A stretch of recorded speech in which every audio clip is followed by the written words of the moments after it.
chung giờ ở buông lung lấy nè nâng hông rư nè chiều dễ rim nó giờ để coi rõ đêm nay nín dễ hấp lệ ở nơi gió bé đi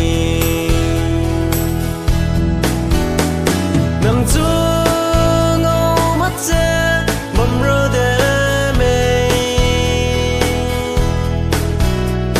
ngày mi quy bét dễ lung đi mê lê thế rõ nè đâm gầy đi về thế lý đây là mi chim nó nè kia ring về tiếng ngò mi đứt chi mà ring dễ lung về lúa ghé lung rêu nè tê đằng suối xio bé y nhưng chỉ gọi mơ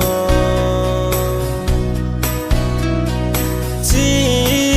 mẹ dinh dè dầu vây rõ đêm mê nằm chung ngâu mắt dè mầm rơ đê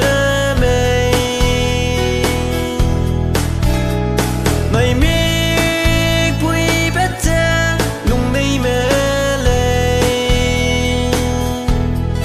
thế rõ nè đâm gầy đi về thế lý đây là mi chim nó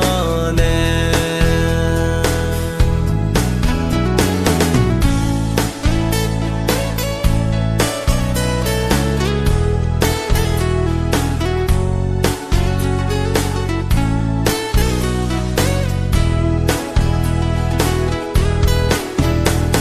u dễ hộp dễ y năng chúc kia lúa kia nắng đưa ở qua kinh gây riêng lâu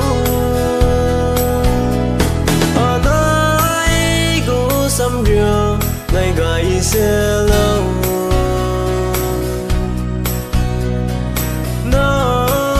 lắng ve mày để đâu đời gù nằm chung ngâu mắt dễ mầm rơ đê mê mày mi quy bét dễ lung đi mê lê thế rõ nè đâm gầy đi về thế lý đây là mi chim nó nè